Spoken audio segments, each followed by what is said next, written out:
So, interesting story. Last week, I had my skid steer stolen from a job site. I used my skid steer to load salt in the wintertime and push lots. Unfortunately, it wouldn't start. I went there, worked on it. My buddy was going to be there shortly, so I started his piece of equipment, my piece of equipment, went to get parts.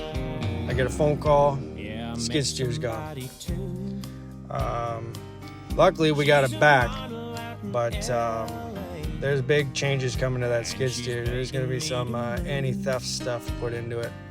If you've ever had any equipment stolen, comment, let me know. Have a great night.